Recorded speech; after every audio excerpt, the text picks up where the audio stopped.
เข้าสู่เรื่องเล่าตำนานรู้ฮะคุณผู้ฟังครับคืออันเนี้ยมันเป็นเรื่องราวที่ใกล้ตัวมากเลยทีเดียวฮะ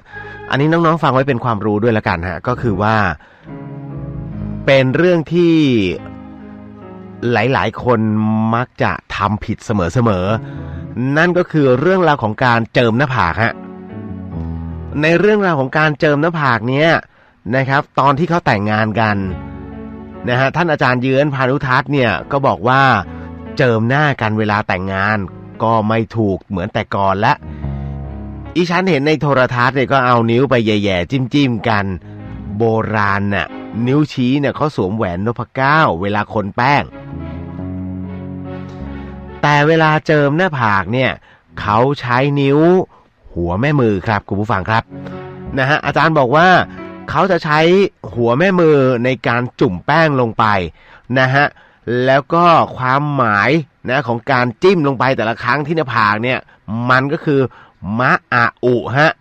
นะครับตรงเนี้ยอีฉันทราบเพราะว่าคุณลุงนั่นก็คือพญาเขาเดี๋ยวนะฮะขออภัย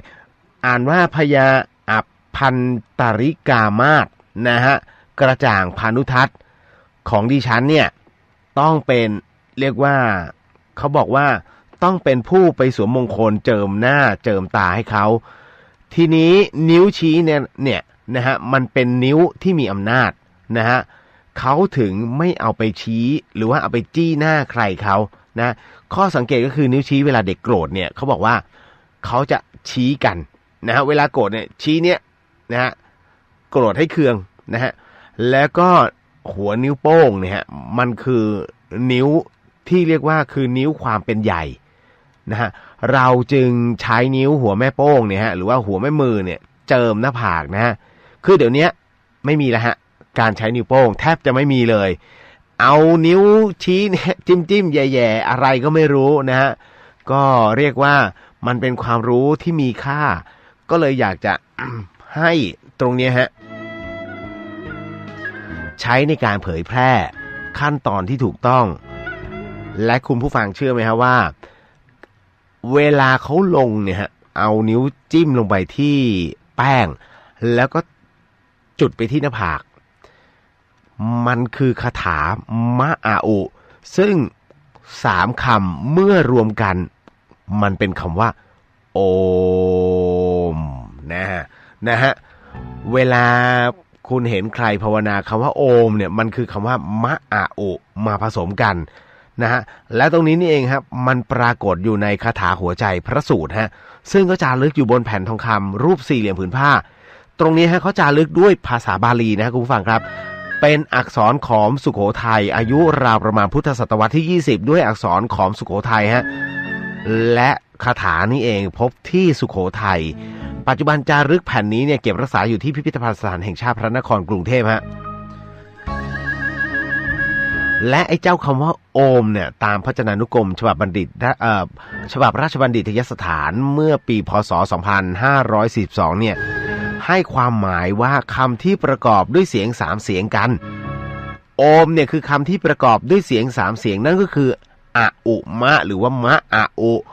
นะฮะถ้าอาอุมะรวมกันเนี่ยข้างฝ่ายฮินดูนั้นหมายถึงพระเจ้าทั้ง3นะก็คืออะก็คือหมายถึงพระศิวะอุหมายถึงพระวิษณุและก็มะหมายถึงพระพรหมฮะครั้งพระพุทธศาสนาเรียนเอามาใช้หมายถึงพระรัตนตรัยอะก็หมายถึงอรหันต์นะฮะหมายถึงว่าพระพุทธเจ้าขออภัยฮะหมายถึงอรหังหมายถึงพระพุทธเจ้าอุหมายถึง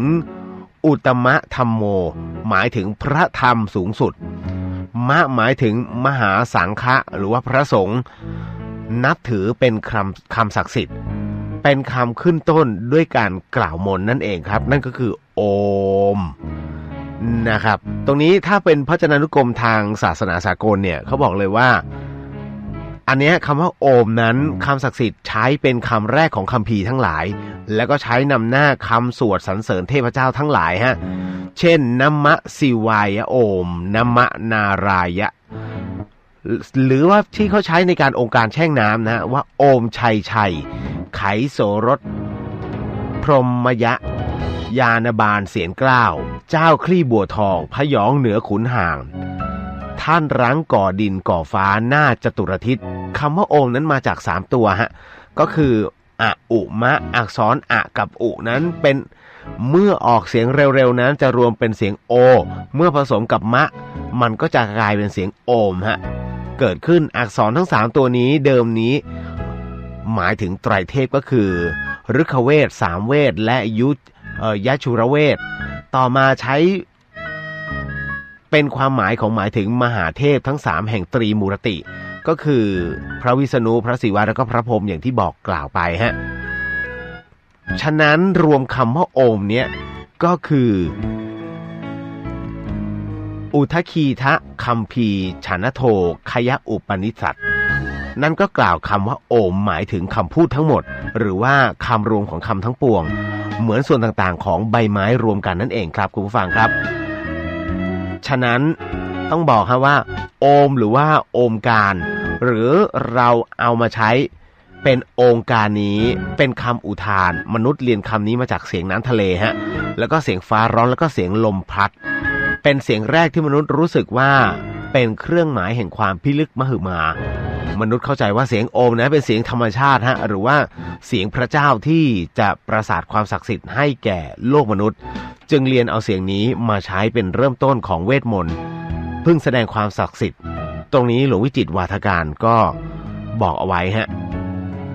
นี่แหละครับก็ต้องบอกก่อนเลยว่าเรื่องราวของการใช้นิ้วในการจิ้มแป้งเพื่อเจิมหน้าผากในวันแต่งงานอย่าใช้นิ้วชี้ฮะเพราะคุณจะโกรธกันจะเคืองกันฮะนะฮะดังนั้นความสุขแทบจะไม่มียิ่งนิ้วกลางไม่ต้องบอกไม่มีใครเขาทำกันนะฮะเอานิ้วกลางจิ้มแป้งแล้วไปจิ้มหน้าผากจะบ้าเหรอใช้ไม่ได้ฮะนิ้วนางไม่ได้ครับนิ้วนางนั้นเป็นถึงแม้จะเป็นเขาเรียกว่ามันว่ากันว่าสายเอ็นสายเลือดนั้นมันตรงดิ่งเข้าสู่หัวใจคุณใช้นิ้วนางจิ้มนี่มันก็ดูตลกนะครับแปลกๆจะใช้นิ้วก้อยก็ดูพิการถูกไหมเพราะฉะนั้นนิ้วโป้งนะฮะดีที่สุดนะฮะความยิ่งใหญ่แห่งการเรืองอำนาจนั่นเองครับนี่ก็คือเรื่องราวความรู้เบื้องต้นเล็กๆนะครับคุณผู้ฟังครับนะฮะแล้วก็นำเอามาให้แบบนี้ทุกๆครั้งไป